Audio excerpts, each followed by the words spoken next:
Con su permiso, señor presidente. Adelante. Señoras y señores legisladores, el proceso legislativo en el que estamos inmersos significa de forma irreversible la derrota del poder civil frente al poder militar.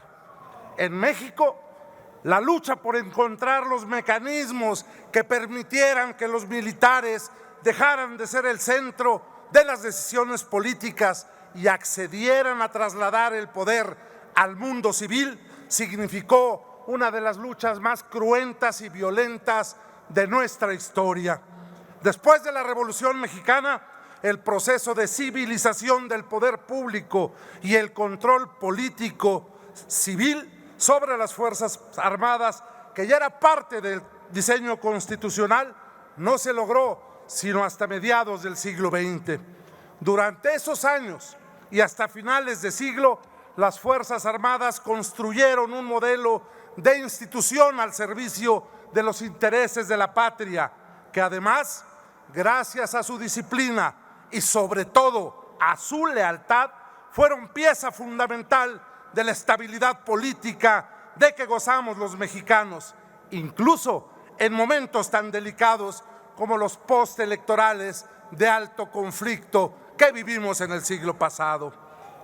Acción Nacional reitera que las Fuerzas Armadas deben desplegar sus tareas de manera permanente en todo el territorio nacional para poder cumplir con las funciones que tienen a su cargo: la de seguridad nacional, la de seguridad interior y de manera temporal y condicionada las de apoyo a la Guardia Nacional en las tareas de seguridad pública y finalmente las de protección civil cuando la población y las autoridades así lo requieran.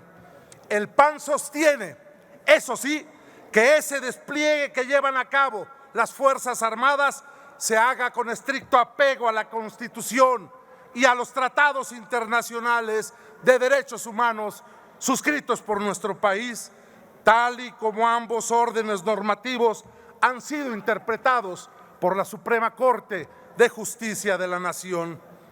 Entre 1994 y 1996 vivimos en México acontecimientos políticos que afectaron sustancialmente el rol de las Fuerzas Armadas. La entrada en vigor del Tratado de Libre Comercio de Norteamérica, que alineó intereses de seguridad entre México y Estados Unidos. El movimiento armado zapatista en Chiapas, que exigió la intervención del ejército frente a un movimiento armado, y los asesinatos políticos de esos años que obligaron a impulsar importantes reformas constitucionales y a las leyes secundarias.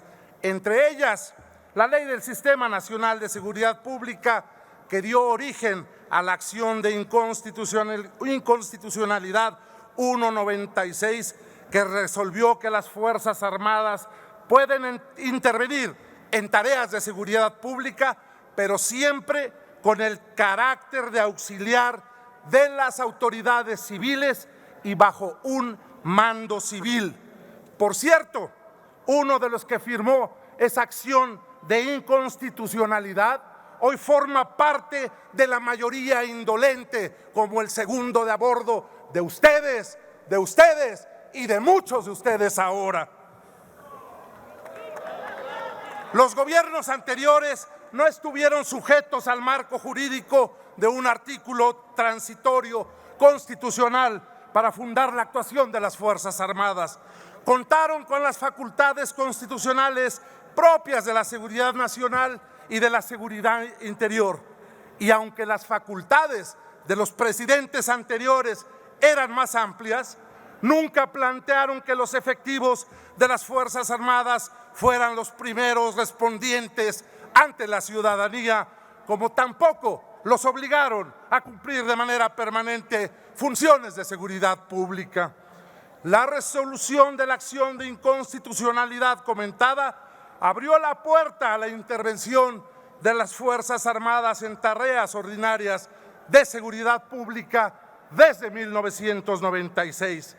En congruencia con esa resolución, La Corte ha declarado la inconstitucionalidad de la ley que regula el uso de la fuerza pública en el Estado de México y la muy controversial Ley de Seguridad Interior, por considerar que ampliaban injustificadamente el rol del Ejército en tareas de seguridad pública.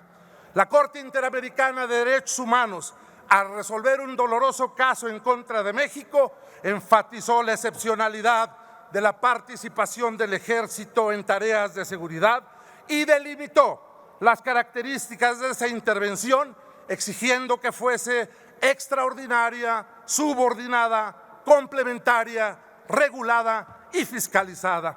Esas características fueron incluidas en la minuta que el Senado devolvió con modificaciones en el 2018. Queda claro que lo que nos envían hoy es una enorme tomadura de pelo.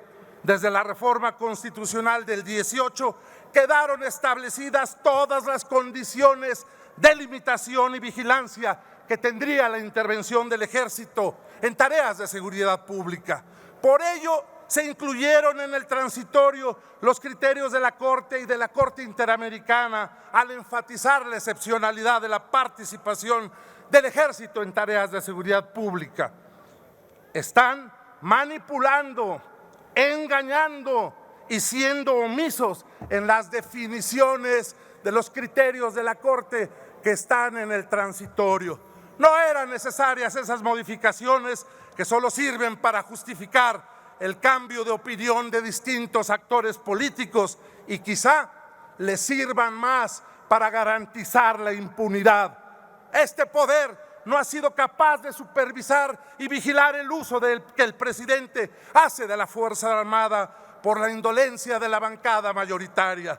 La nueva propuesta de la Comisión Bicameral nos da la razón. En 3 años no han podido consolidar y fortalecer la Guardia Nacional. No engañen a los mexicanos. El Congreso puede citar a comparecer a los funcionarios cuantas veces quiera. Es evidente que el séptimo transitorio vigente obliga a dotar a los municipios de recursos y ustedes se los han negado en los presupuestos de egresos. Han renunciado al principio básico del mando civil ordenado por el 21 constitucional. Como en los siglos XIX y XX, los mexicanos del XXI tendremos que desahogar largas luchas para que el poder militar vuelva a estar supeditado al poder civil. La mentira y la traición se pagan caro en la historia nacional. Termino con una frase que no es mía, pero que la hago mía y la deberían hacer suya.